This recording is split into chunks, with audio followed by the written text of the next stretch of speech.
Good morning, good afternoon, good evening. This is Alan Burgos from the hashtag Walk with Lan channel. Welcome and welcome back to our channel. Guys, if you are not yet subscribed to our channel, please do it so now so that you can be a part of this growing family. We are now officially 8,076 subscribers. Thank you so much guys. God bless you all.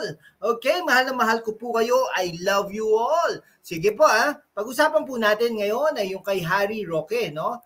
Yan, si Harry Roque po ay isang dating spokesperson po ng ating dating Pangulong Rodrigo Roa Duterte.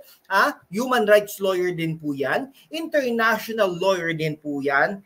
Talaga pong siya po ay asawa ng isang dating Pag-ibig o PCSO executive na tinanggal recently dahil batikos ng batikos. Ito si Attorney Harry Roque. Yan. Ngayon, marami rin pong mga hinawakang mga kliyente yan na naipanalo naman nila pagdating sa mga Supreme Court. At saka international lawyer din ito. Sabi nga, magiging abogado ito ng De La Rosa at ni Attorney Duterte pagdating ng panahon dyan sa International Criminal Court.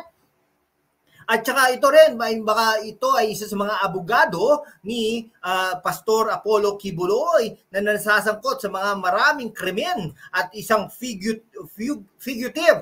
Ano ba yon? Isang tumatakas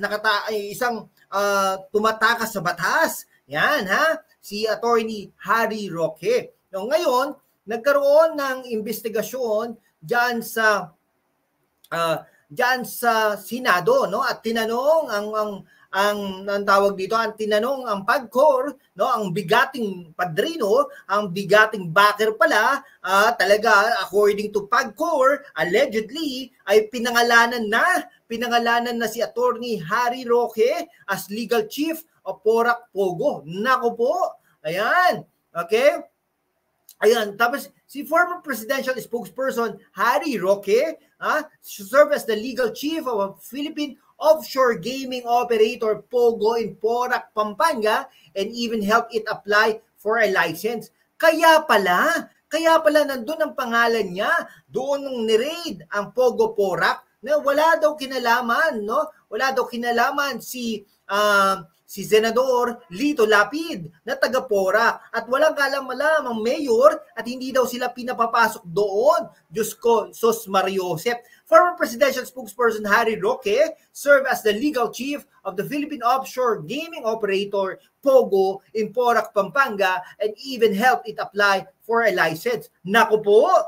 Kaya mga kabalen, mag-isip-isip po tayo ang pag-i-elect natin ng mayor, gobernador, at senador. Yan. According to PAGCOR Chairman and Chief Executive Officer Alejandro Tenco, no, revealed Roque's role in the operations of the Pogo Lucky South 99 at the continuation of the Senate panel hearing on Pogos. Nako po, yari ka ngayon, Attorney Harry Roque, na pangalanan ka na. Another controversy na naman ang iyong hinaharap. Nako po, according to the chairman, Tenco, no, said he met with Roque and Lucky South 99's authorized representative, Catherine Cassandra Leong, excuse me po, sometime in July 2023 to discuss the Pogo's billing problems with PAGCOR. Nako, napakalaki yata ng utang ng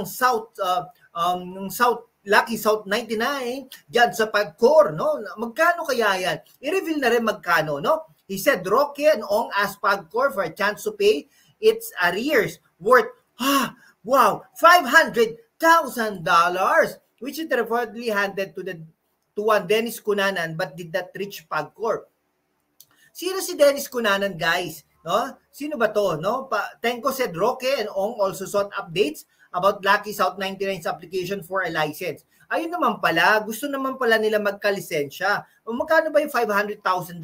Computin nyo na. PAGCOR Offshore Gaming License Department Head Jessa Fernandez, who joined Tenco in the meeting with Roque and Ong, said she was contacted by Roque 6 times to follow up on Lucky South 99's license application.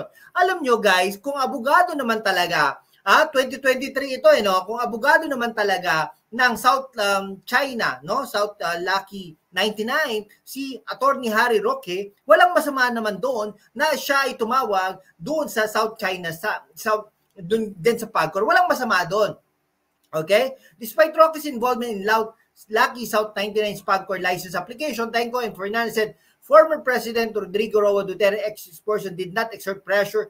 Ayun naman pala hindi naman pala nag-pressure. O walang problema doon. Since abogado naman siya ng Pogo na yan, walang problema doon. No? Hindi po siya naman namimwersa. Nakikiusap po siya at very light po naman ang mga conversation namin. Sabi nga niya, sinamahan ko ito at aggrieved party daw nga Sabi, okay? So, ganun naman pala. Wala naman palang problema doon. Bakit natin binibigyan ng mali siya ang pagiging abogado ni Attorney Harry Roque dyan sa Pogo, Porac, Pampanga?